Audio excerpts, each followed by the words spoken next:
autoridad, a la doctora Olga Colón, que nos haga partícipe de su participación en esta obra.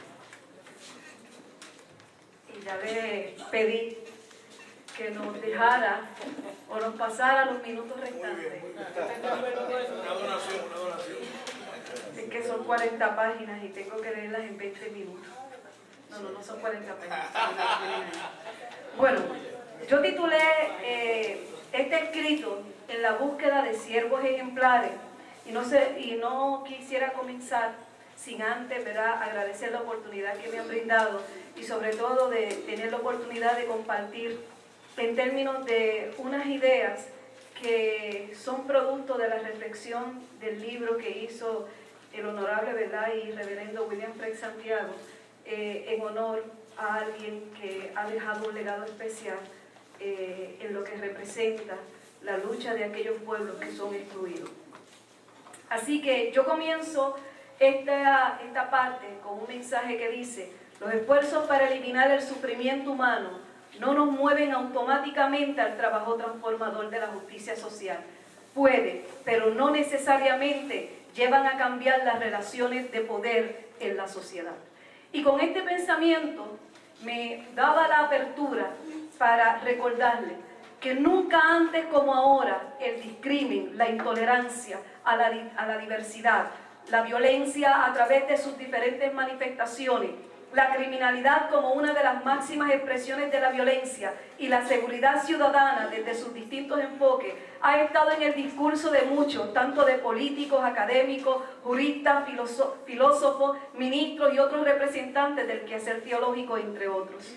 Hay comunidades que sufren las injusticias, indignidades, inequidades, exclusiones, incluso privaciones, las cuales se constituyen en una afrenta a los derechos humanos y civiles y sobre todo a su dignidad. Esta lectura de la realidad demanda una concienciación de diferentes sectores con el fin de rescatar la dignidad humana. Todas y cada una de estas manifestaciones cuestionan desde ya el rol del Estado en su mandato constitucional de brindar seguridad, justicia y protección a todos los ciudadanos por igual. No obstante, cada día somos testigos y partícipes de nuevas e interesantes formas de reflexionar acerca de nuestra fe, muy en especial en aquellos nuevos ritos, si es que se le puede llamar nuevos, y ceremonias, que interpelan corrientes que resultan como aquella que conocemos, el mover del Espíritu. Pero unido a estas corrientes, ¿acaso nos hemos preguntado qué posición ocupa el otro en cada reflexión teológica? ¿Cómo maduramos en nuestra fe, olvidando el sentido de comunidad? ¿Cuál es la lectura de la realidad que hoy hacemos desde los púlpitos? ¿Hacia dónde se dirigen nuestras congregaciones en la preeminencia del amor? ¿Pueden nuestras congregaciones guardar silencio y a su vez silenciar las voces de aquellos que viven una realidad diferente a la nuestra? ¿Qué demanda la sociedad, las comunidades, las instituciones sociales para alcanzar una sana convivencia social? Estas y otras preguntas surgen al analizar el tema que nos compete en esta tarde. Llama la atención la búsqueda y el acercamiento de los creyentes hacia Dios y cómo nos vamos alejando de una de las áreas que a través de su teología John Wesley promovía, y me refiero a la ya mencionada santidad social. Por lo que me parece muy interesante establecer un vínculo entre los niveles de sensibilidad versus los principios rectores que deben guiar a los cristianos metodistas. Es importante señalar que estableceré como parte de mi apología la necesidad de concienciar a nuestra comunidad de fe acerca de cada uno de esos principios sociales que rigen nuestra iglesia metodista y cómo cada uno de ellos se vincula a la santidad social, reafirmando a su vez los valores del reino de Dios. Todo estará estrechamente vinculado al nivel de entendimiento alcanzado sobre la herencia teológica y doctrinal de nuestra iglesia. Reconocemos el extraordinario legado que nos dejó Juan Wesley, pero el reto que enfrentamos hoy radica en reconocer cómo hemos ido reinventando nuestra reflexión de la fe, presentando nuevas posibilidades de experimentar el mover espiritual versus las necesidades, retos, desafíos, esperanzas, dolores y quebrantos que vivimos día a día, comunidades enteras, en una franca lucha de lo que es la dignidad, el respeto, la justicia y la tan anhelada paz. Es precisamente en este punto que el libro Venceremos me sedujo de manera especial, pues su mensaje de no violencia, sus luchas en favor de las voces silenciadas y excluidas de la sociedad por la élite oligárquica que responde al perfil del ciudadano de la modernidad, donde ser diferente se convierte en un problema y donde no reconoce por igual, sin importar su condición social o física, por lo que concluimos este apartado afirmando que para Wesley la acción divina debe darle valor y dignidad a cada ser humano y que debemos reconocer que cada persona debe ser respetada y tratada con igualdad y justicia. Y es precisamente esto lo que como cristianos debemos reconocer para que nuestra misión sea consona con los valores del reino, con el fin de que nuestro testimonio vivo refleje el amor y la gracia de Dios. Y como parte de esa santidad debo insertar la que Wesley denominó como santidad social. Para Wesley este era el campo mucho más amplio, puesto que una frase recogía e interpelaba a cada ser humano para que reconociera la importancia de ese amor horizontal.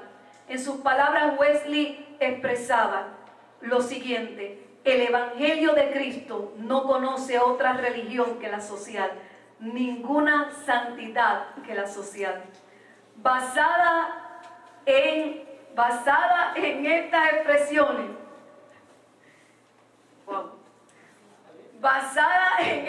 expresiones, Wesley inició grandes esfuerzos en las áreas tales como pobreza, esclavitud, prisiones, el licor, la guerra y la educación. Por lo que esta tradición wesleyana nos ubica a combatir todos aquellos males que aquejan nuestra sociedad, como la pornografía, el aborto, lo que es la homosexualidad, muy consono en términos de lo que es nuestra disciplina, respetando en todo momento y en todo tiempo de que nosotros amamos, no importa, y que sobre todo se respeta la dignidad humana, la ecología, entre otros. Así que podríamos resumir el concepto de santidad social diciendo: debemos ver con los ojos de Cristo, hablar con la voz de Cristo, sanar con las manos de Cristo y respetar con el Espíritu de Cristo. Respirar, es decir. Esto nos permite dar paso al próximo apartado que desarrollaremos como parte de este trabajo, el cual nos ayudará a profundizar en la santidad y transformación social. La tradición wesleyana contempla para poder alcanzar una vida de santidad y transformación social lo que conocemos en nuestra Constitución como los principios sociales que están esbozados ahí. Cabe señalar que en sus escritos Wesley reconocía la preeminencia del amor y lo vinculó con mucha frecuencia como la esencia del cristianismo. Pero para él, el amor era trascendental para cualquier transformación. Si nos ubicamos en el siguiente pasaje bíblico, en 1 Corintios 13:13, se reafirma lo siguiente: y ahora permanecen la fe, la esperanza y el amor. Estos tres, pero el mayor de ellos es el amor. Veamos un segmento de un sermón titulado Preparando los cimientos de una nueva capilla del 1777. Amor de Dios con todo nuestro corazón, alma y fuerza, como Dios nos amó. Primero a nosotros como la fuente de todo bien que hemos recibido y de todo lo que de todo lo que esperamos gozar siempre. Y amor de cada alma que Dios ha hecho, cada persona en la tierra con nuestra propia alma. Creemos que este amor es la medicina de la vida, el remedio infalible para que todos los males de un mundo desordenado, para todas las miserias y vicios de la raza humana. Esta religión es la que anhelamos ver establecida en el mundo, una religión de amor, gozo y paz, la cual se asiente en el corazón, en lo más íntimo del alma, aunque siempre se manifiesta a través de sus frutos, brotando continuamente, no solo con absoluta inocencia, ya que el amor no ha hecho ningún daño a nuestro prójimo, sino también con todo de beneficio, esparciendo virtud y felicidad por doquier. Entendía él que una verdadera o genuina santidad interior debe manifestarse a través de la santidad exterior. Las obras de piedad no tenían ningún valor sin las obras de misericordia. Fe sin obras de amor, Wesley la consideraba como la gran plaga del cristianismo. Para él, hablar de nuestra fe no es suficiente, pues se debe manifestar en las relaciones con los demás, lo que nos debe llevar a reflexionar y a su vez a accionar. Nuestro deber y privilegio al hacer el bien a los demás y completarlo con las obras de misericordia. Y es precisamente lo antes mencionado, la gran misión del metodismo. Hace un rato se decía, la mejor religión del mundo es la que produce los mejores seres humanos. En fin, toda esta experiencia al redactar cada uno de estos apartados me llenan de gran satisfacción, pues vemos cómo nuestra iglesia metodista a través de la historia ha dejado unas huellas indelebles en beneficio de la sociedad bajo la dirección del Espíritu Santo. Reconozco que no ha sido suficiente y que todavía falta gran camino por recorrer. Nos guían unos principios que son cónsonos con los valores del reino y hay que activarlos con el fin de que cada una de las diversas misiones que tiene nuestra iglesia pueda dar testimonio de cada una de ellas. Y es de esta forma que relacionamos la vida, obra, lucha, resistencia, dolores, quebrantos, esperanza y en gran sentido de humanidad de Martin Luther King, que deben ser emulados para demostrar la inmensidad de la palabra amor, pues no todo puede verse en el plano espiritual, pues aún las escrituras responden a un contexto vital, lo que nos obliga a enfrentar las diversas realidades que vive nuestro pueblo. Así nos ayude Dios. Y me disculpan por algunos errores ortográficos que solo podemos corregir. Agradecemos a la doctora, lo hizo en 25 minutos. Así que damos gracias a Dios por esta aportación. Pero no vamos a mirar los minutos, vamos a mirar la calidad del contenido y la reflexión que podamos derivar de ella. Ha llegado el momento de que dejemos con nosotros al licenciado William Fred Santiago, doctor, para que se dirija a nosotros en este momento.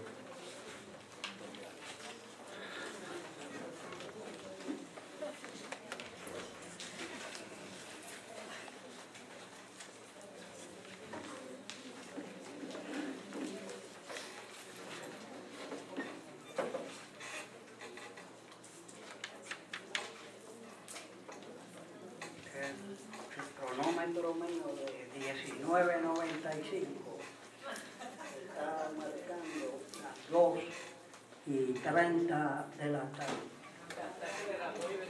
Ah, no, pues. Allá. A mí me invitaron hace una semana para este acto y esta actividad. Se me dijo que yo tendría alguna participación, pero no se me dijo qué tipo de participación. Yo recibí un programa impreso en donde aparecía esta actividad y esta parte para esta tarde y el nombre mío y el libro Venceremos. Tampoco se decía allí cuánto tiempo yo iba a tener. Hace algunos minutos se me dijo que yo tenía 20 minutos. Yo les confieso que si me hubiesen dicho esto desde la primera vez que me invitaron, sencillamente lo hubiese tenido que decir que no, que es una imposibilidad metafísica poder capsular las pretensiones de los organizadores de este acto para que yo me dirija a ustedes en 20 minutos. El libro Venceremos, que tiene el fundamento en un libro espiritual, que fue el tema de la Southern Christian Leadership Conference, que era el organismo de Martin Luther King y su lucha por los derechos civiles. Era un libro espiritual que se titulaba así, We Shall Overcome, y eso se traduce Venceremos. Y ese libro me tomó a mí escribirlo desde que empecé el primer borrador hasta que lo entregué a la imprenta, 7 años. Y yo había empezado a recopilar material 13 años antes, desde 1989, que publiqué un folletito de una conferencia que yo había dictado en el Seminario Evangélico, invitación del Concilio de Iglesia, que titulé Martin Luther King, un Cristo negro. Pero un pastor extraordinario que mencionó aquí, el doctor López,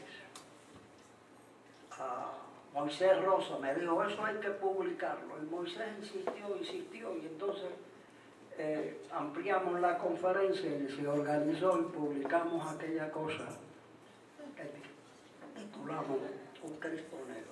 Pero yo sabía que aquello estaba incompleto y me di a esta tarea de vencer. Como son 20 minutos y yo a veces soy disciplinado, yo quisiera cumplir con esa exigencia. No siempre yo soy disciplinado y eso me ha traído muchos problemas en la vida. Andaba con una Biblia y se me extravió, pero en el Evangelio de Lucas, gracias Padre, en el Evangelio de Lucas, aquí está una Biblia, en el capítulo 13, tengo que dividir, yo pensaba en eso, que los 20 minutos no se fue. En el capítulo 13, por si ustedes quieren hacer su tarea escolar, empezando en el verso 10 hasta el 17, 7 versículos, 156 palabras. Un historiador como es Lucas recoge un incidente que es clásico en la vida de nuestro Señor. Y es que él está en un sábado, día de reposo, en una sinagoga, con un buen judío, y hay allí una mujer que hacía 18 años que estaba enferma, encorvada, dice una versión. Dios habla hoy, dice jorobada, y ustedes saben el resto de la historia. El Señor la vio, la miró, la vio y la llamó. Algunas veces nosotros miramos pero no vemos, y algunas veces vemos pero no llamamos. El Señor no solamente mira, sino que ve y llama. Y ustedes saben el resto. Y hay una discusión teológica inmediatamente entre un charlatán ortodoxo, que es un rabino, pero hay hoy en la iglesia metodista, muy ortodoxo, muy escritural, muy Antiguo Testamento. Él mismo había violado la ley. ¿Cómo se le ocurre al Señor un sábado intervenir en un proceso de sanación? Y hay una discusión entre dos hombres, siempre ha habido discusiones entre dos hombres, y el motivo de esa discusión era una mujer. Siempre hay una mujer. Ese pasaje, yo no vengo a predicar sermón, lo que nos dice claramente que el Señor era un desobediente civil. Y ese es el sustrato del libro Venceremos, la desobediencia civil. Eso no se lo inventó Martin Luther King, ni se lo inventó Mahatma Gandhi, ni se lo inventó León Tolstoy, ni se lo inventó Trudeau, ni se lo inventó nuestro Señor Jesucristo. Todos vivieron y practicaron la desobediencia civil. La desobediencia civil es enfrentarse a lo indigno con mucha dignidad y con mucho valor. Hay una cita de Luther King en el libro, que es una cita de Mahatma Gandhi, que tampoco se la inventó Luther King. Mahatma Gandhi decía que la desobediencia civil no es sinónimo de cobardía. Se necesita más valor para no responder a una agresión, porque instintivamente a mí me han ofendido y yo con darle una mandada para mal sitio tengo suficiente, pero eso no es ni cultura, ni es evangelio, ni es desobediencia civil. Aguantar esa ofensa, responder con cortesía, responder con dignidad a una ofensa, sea verbal o sea física, requiere más valor. La desobediencia civil no es sinónimo de cobardía, es de valentía. Y el mismo Mahatma Gandhi, y la recoge Luther King en uno de sus discursos, dice que si hubiese que ser cobarde en vez de entrar a la desobediencia civil, tanto el Mahatma como Martin Luther King se definen por la violencia,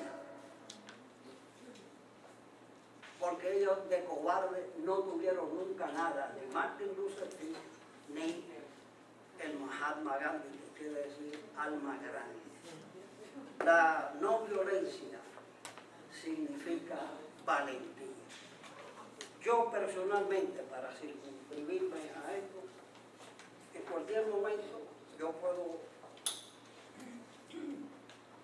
responder a cualquier invitación de ustedes a sus iglesias o a sus sociedades o a sus grupos o a sus conversatorios y hablamos, no dentro de la camisa de fuerza esta de 20 minutos, pero yo puedo decir personalmente que a mí me han cautivado no solamente la vida de Martin Luther King y de Mahatma Gandhi, que la aprendí con mi profesor de sociología, José Ferrer Canales, este espíritu de dignidad, de valor, de valentía frente a una agresión, frente al dominante. La primera lección, y este es un testimonio personal, la primera lección de derechos humanos, que es mucho más amplio que los derechos civiles. Los derechos humanos son los derechos naturales que concede Dios al ser humano: derecho a la libertad, al respeto, a la dignidad, al hogar, al techo, a la comida. Esos son derechos humanos. Esos no son derechos civiles. Los derechos civiles los concede el soberano, el gobernante, el rey, el gobernador, el presidente. Los derechos humanos los concede Dios por ser personas, porque hemos nacido seres humanos libres, a imagen y semejanza de Dios. No porque respiremos, porque el gato también respira y el perro también respira, y no están hechos a imagen y semejanza de Dios. No, porque son personas, y de eso hemos hablado el doctor López en la filosofía personista de Brightman y de Duxo, y que bebió Martin Luther King en la Universidad de Chicago. La primera lección de derechos humanos yo la recibí de mi madre. Antes de yo nacer, ya mi señora madre, que no llegó nada más, y hasta tercer grado, pasó de segundo, pero no fue hasta tercer, pero era muy inteligente. Mi madre, que era blanca, esta cosa que llaman blanca, caucásica, rubia, de ojos azules, de unos engreídos de Barranquita, muy racistas, llega a Comerico huérfana y se enamora de un maestro rural negro, bisnieto de un esclavo en Comerío, y ese era mi padre. Y mi madre, a pesar de toda su familia, se casó con mi padre y me dio a mí una gran lección de derechos humanos, de derechos civiles. En una ocasión, yo le pregunté a la vieja, ahí en el reparto, ella era de la iglesia metodista del reparto: vieja, ¿y por qué usted se enamoró del viejo? Viejo, prieto, más prieto con un teléfono. Y la vieja me contesta con una enorme sabiduría y le dice: mira, tu papá, que ya había muerto, tu papá era un hombre sabio,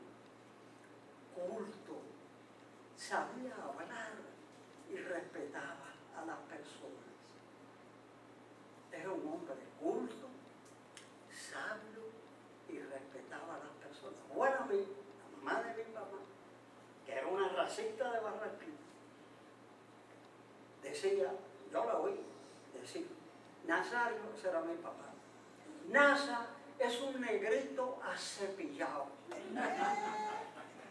Dijeron que era acepillado después que nací yo, que era el primer nieto.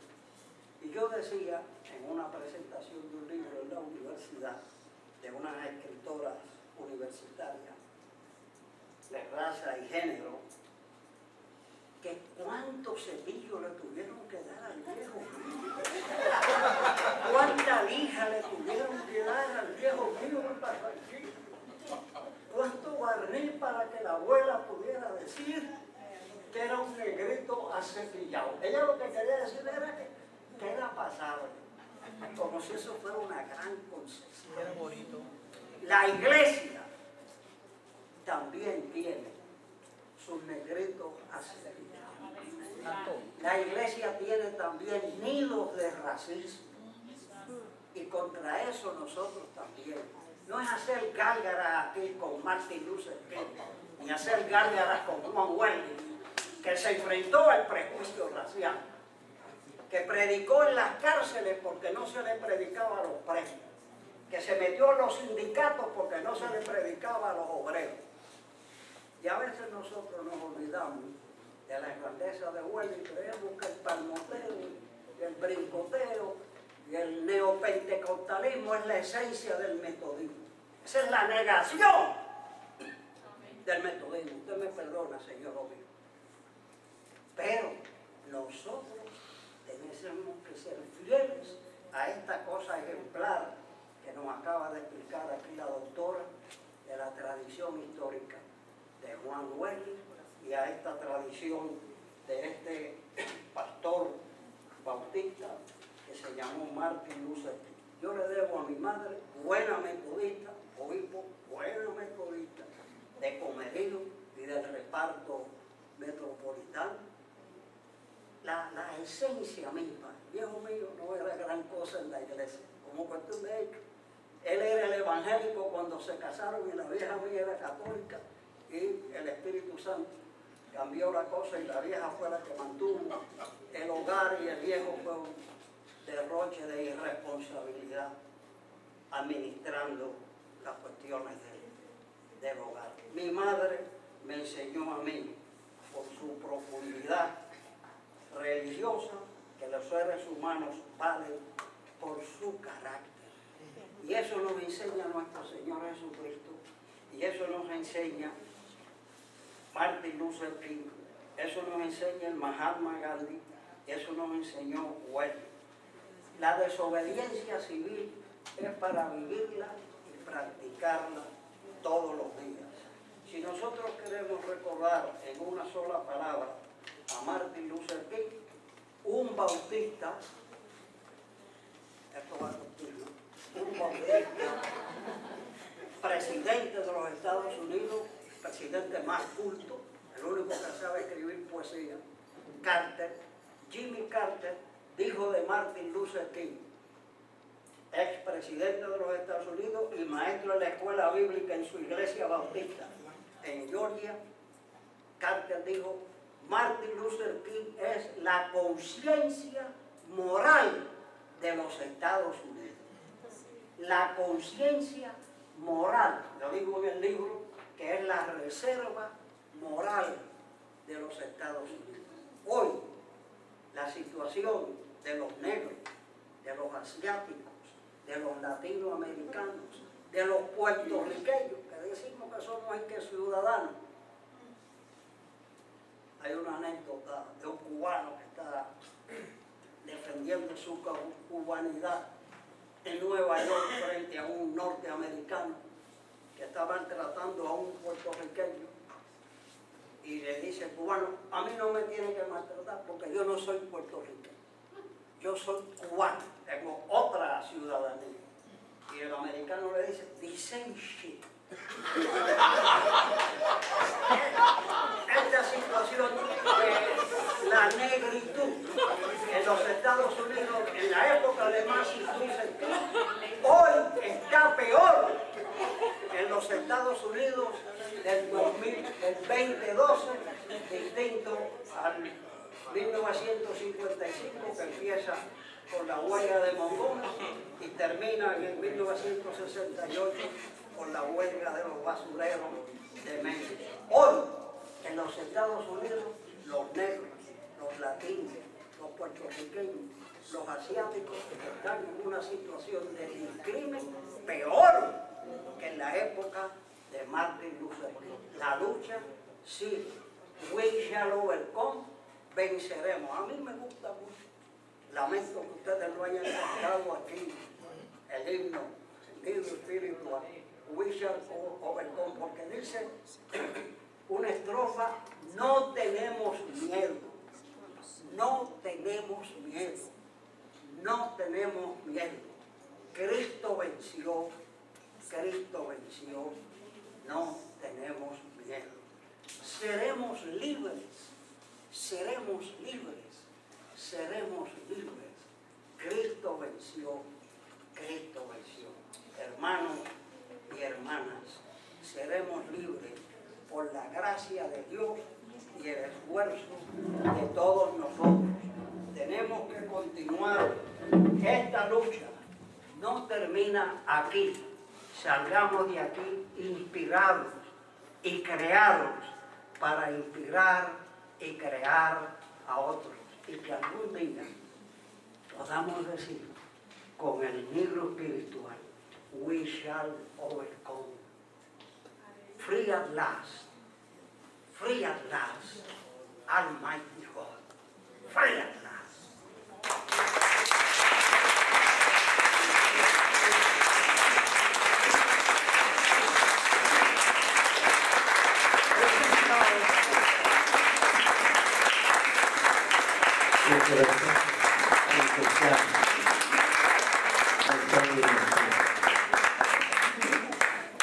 Menos de 20 minutos.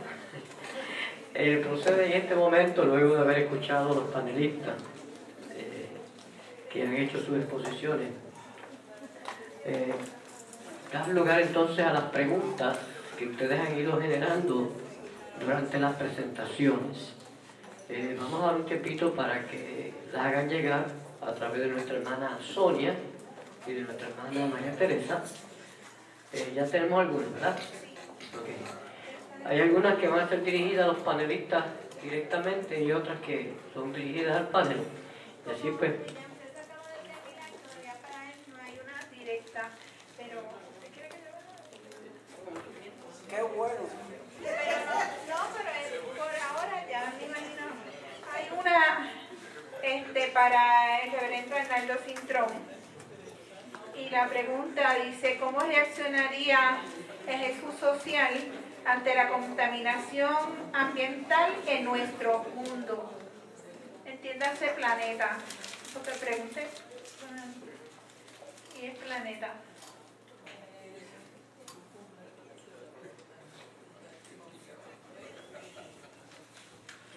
Yo creo que Jesús reaccionaría de la misma forma que reaccionaba en su época, haciendo alusión al bienestar de los demás, al cuidado de los demás, al amor hacia los demás. Yo creo que la respuesta de Jesús en este tiempo para este problema de carácter ecológico sería la misma que hubiese dado en su época: preocupación, inquietud y procurar el bienestar para todos y para todas. Procedemos a la segunda pregunta. La segunda pregunta es para la doctora Olga Colón y dice, hace alusión a página 5, párrafo 2, última oración. No sé si del libro o de la, yo creo que es de la ponencia, es de la ponencia, no del libro. Y la pregunta dice: ¿por qué pensamos que responder al contexto vital es sinónimo de no ser espirituales? Página 11, último párrafo, se repite el mismo pensamiento. Como bien se expresó hace un ratito, esos dos elementos no entran en tensión, coexisten. El problema que uno puede apreciar dentro de la lectura que uno hace de la realidad es cuando la gente se va a los polos y se ubica en una sola posición sin dar paso a que ambos escenarios deben coexistir, no son para generar tensión. Entonces quizás la forma que se expresó era como una ironía, donde se quiere provocar la reflexión de que nosotros necesitamos comprender que más allá de la parte cúltica, más allá de ese proceso también de adoración, hay también una expresión de amor que se extiende a todos aquellos que necesitan y que, siguiendo el ejemplo de Jesús, tienen que ser impactados, que ya es el momento, y eso lo hemos escuchado muchas veces, de salir a la calle, que es parte, ¿verdad?, del lema de nuestro obispo, y de comenzar, de la plataforma, y de comenzar un resurgir que no solamente debe ir hacia la parte del mover del espíritu, sino que debemos de aprender a coexistir también con la parte de la creación, con la parte de todo lo que representa la diferencia, porque no es la diferencia el problema es la iniquidad, la indignidad, la exclusión, la falta de amor que nosotros mostramos día a día con aquellos que representan esa diferencia. Desde ese